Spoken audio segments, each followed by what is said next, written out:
Hello friends, आप सबका Bhavya classes के एजुकेशनल प्लेटफॉर्म पर एक बार फिर से भरत बरवड़ आप सबका हार्दिक स्वागत करता है। तो पिछले चैप्टर में हमने पार्ट 2 हमारा 4 से लेकर 7 क्वेश्चन कंप्लीट किए थे। आज हम हमारे पार्ट 3 में क्वेश्चन नंबर 8 से 10 को कंप्लीट करेंगे। इसी के साथ ये चैप्टर भी हमारा समाप्त हो जाएगा। तो आप लोगों के लिए एक विशेष सूचना, आप ध्यान से सुने। इस चैप्टर खत्म होने के बाद अगर किसी व्यक्ति को कोई भी प्रकार का डाउट है तो आप मेरे व्हाट्सएप नंबर पे मुझे जिस क्वेश्चन के अंदर डाउट है, आप मेरे व्हाट्सएप नंबर पे जिस क्वेश्चन पे डाउट है उस क्वेश्चन का आप स्क्रीनशॉट लेके मुझे भेज सकते हैं।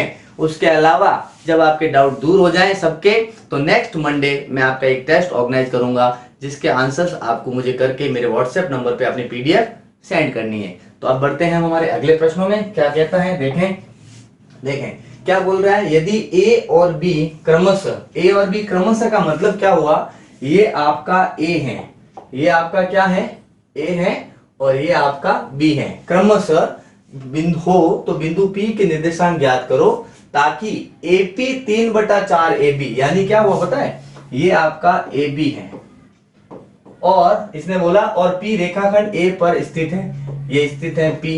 अब ये कह रहा है 3/4 AB, तो बेटा इन दोनों के अंतर का कितना 4, यानी इधर वाला 3 और इधर वाला कितना 4। अगर एपी पूछा जाए तो 3/7 और अगर बीपी पूछा जाए तो 4/7। तो हमारे पास अनुपात आ गया, यानी ये हमारा M1 है और ये M2 है।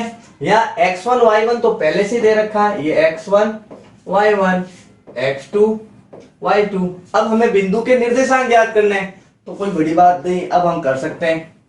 x बराबर क्या होता है M1 x2, क्या होता है भाई M1 x2। देखो x बराबर M1 x2 plus M2 x1 बटे में M1 प्लस M2।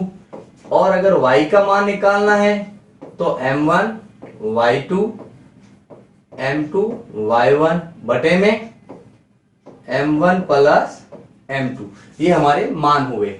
अब देखें x का मान निकालने के लिए M1 का मान हमारे पास 3 इंटू x2 का मान हमारे पास 2, M2 का मान 4, x1 का मान -2 बटे में 3 प्लस 4। फिर y का मान निकालेंगे तो M1 का मान 3 और y2 का मान -4 प्लस M2 का मान 4 और y1 का मान -2 बटे में 3 प्लस 4। 3 दूनी 6 प्लस 4 दूनी 8 बटे में 3 और 4 7। यहाँ y में क्या होगा 3 चौक 12 प्लस 4 दूनी 8 बटे में क्या है हमारे पास 7। तो देखें x बराबर 6 प्लस माइनस बटे में 7, यानी x का मान -2 बटे 7।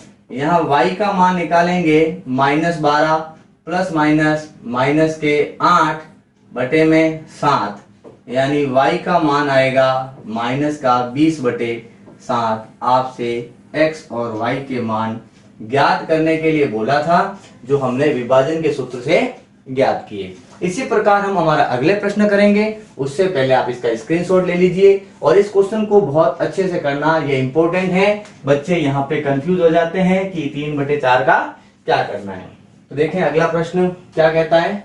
बिंदु A और B को जोड़ने वाले रेखाखंड AB को 4 बराबर भागों में, तो देखो ये हमारी A और B 4 बराबर भागों में बोला, मतलब कितने टुकड़े करने हैं, बीच में से 3 बार। ऐसा ही प्रश्न एक और था जिसमें बोला था 2 बिंदु के रेखाखंड को 3 बराबर भागों में बांटिए, उसका बिल्कुल सेम है। तो यहाँ पे आपको क्या करना है, जो बिंदु दे रखे हैं वो हो गया x1 और y1, ये हो गया x2 और y2। अब यहाँ पे जो बिंदु है इसको मान लो C, D और E, ये हो जाएगा 1:3, ये होगा 2:2 और ये होगा 3:1। कैसे, इधर एक हिस्सा आगे 3 हिस्से, तो 1:3, बीच वाले में दोनों तरफ 2-2 तो 2:2, आगे वाले के लिए इधर 3 उधर 1 तो 3:1। अब हम निकालेंगे C के निर्देशांक। सी के निर्देशांक कैसे होंगे, अनुपात क्या होगा, 1:3। तो देखें x बराबर हम लोग m1 x2 m2 x1 बटे में m1 प्लस m2, फिर y के मान निकालेंगे m1 y2 m2 y1 बटे में m1 प्लस m2।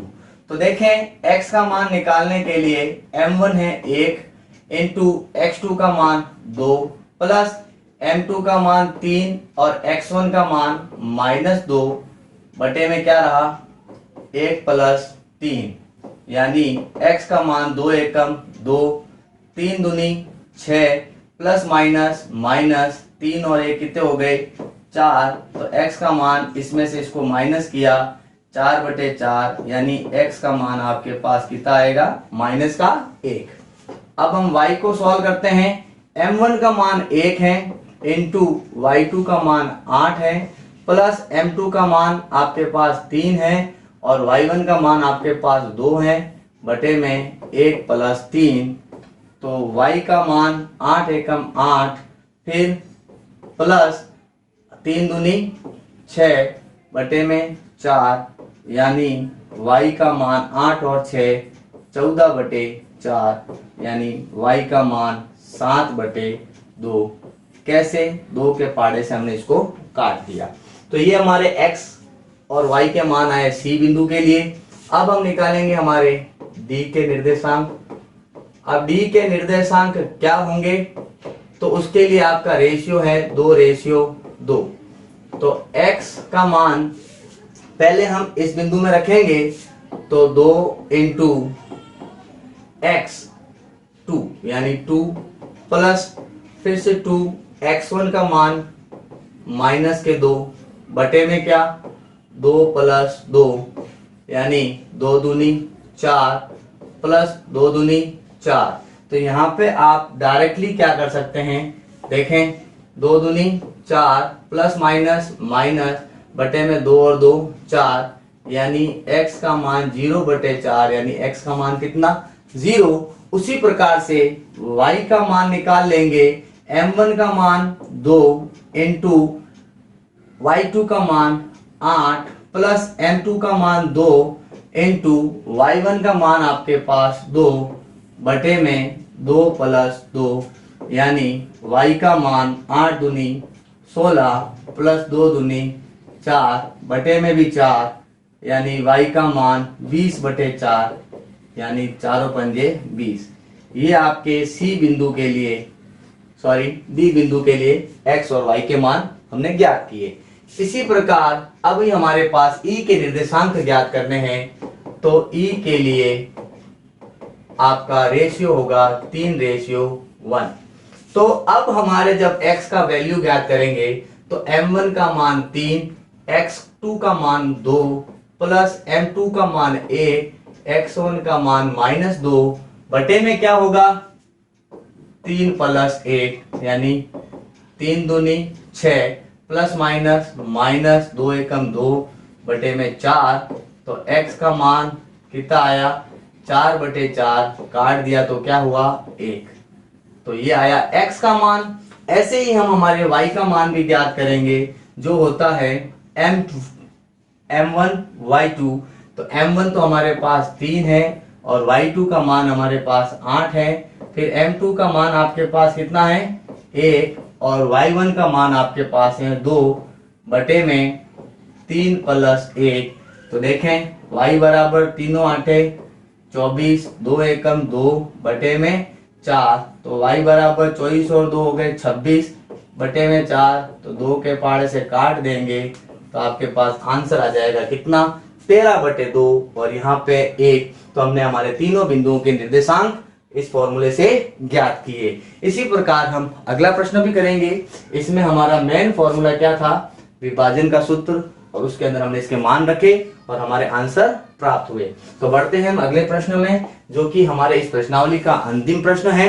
बहुत ही आसान है, लेकिन ध्यान रखना पुस्तक के अंदर आपको यहाँ संकेत दिया हुआ है, बोर्ड के एग्जाम में आपको संकेत नहीं दिया जाएगा। तो आप इस संकेत में जो फॉर्मूला है उसको याद करें। देखें, एक समचतुर्भुज का क्षेत्रफल ज्ञात कीजिए जिसके शीर्ष इसी क्रम में, मतलब लगातार है, यानी इसको आप क्या माने, ए बी सी और ये वाला आपका क्या हो जाएगा, डी। तो हमें ज्ञात करना है। तो देखो समचतुर्भुज क्या होता है, इस प्रकार से बना लेते हैं, ये समचतुर्भुज। तो ये ए बी सी और डी, विकर्ण ज्ञात करने ए सी और बी डी। तो ए की वैल्यू आपको दे रखी है 3,0, सी की वैल्यू आपको दे रखी है -1,4 और बी की वैल्यू दे रखी है 4,5 और डी की वैल्यू दे रखी है -2,1। ठीक है, तो अब देखें, पहले हम निकालेंगे AC। AC के लिए हमें दूरी का सूत्र x2 माइनस x1 का whole square y2 minus y1 का होल स्क्वायर।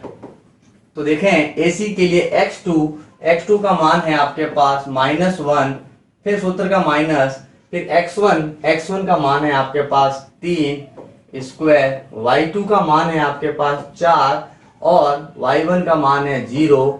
तो यहाँ पे आप सभी देख सकते हैं दोनों ही संख्या माइनस की हैं, 3 और 1 4, और 4 का स्क्वायर हो जाता है 16। 4 में से 0 गया 4 का स्क्वायर फिर से 16।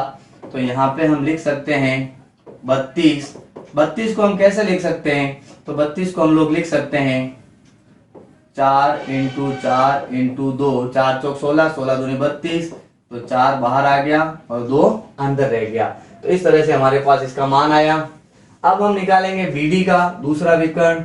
तो BD के लिए भी आपको यही सूत्र काम में लेना है, लेकिन अब हम सूत्र नहीं लिखेंगे। BD यानी कि x2 का मान -2, फिर x1 का मान कितना है 4, फिर y2 का मान है आपके पास -1 और वो है आपके पास 5। तो देखें 4 और 2 6, 6 का स्क्वायर 36, 5 और 1 6, 6 का स्क्वायर 36, दोनों को जोड़ा तो 72। यानी इसको इस प्रकार लिखा जा सकता है 6 × 6 × 2, 6 छंग 36, 36 दूना 72। तो यहाँ पे BD का मान 6 बाहर आ गया, 2 अंदर। अब हमें क्या ज्ञात करना है, क्षेत्रफल। तो उसका सूत्र होता है 1/2 × AC × BD, जैसा कि संकेत में दे रखा है विकर्णों का गुणनफल। तो देखें 1/2, AC का मान हमने निकाला 4√2, BD का मान हमने निकाला 6√2। तो ये 1/2 इंटू, पहले इन दोनों का गुणा कर लीजिए 4 × 6, फिर √2 का गुणा कर लीजिए 2 से 2 कट गया तो हमारे पास बचा 4 × 6 यानी कि 24 वर्ग मात्रक। स्क्वायर के अंदर हमेशा इसका आंसर आता है।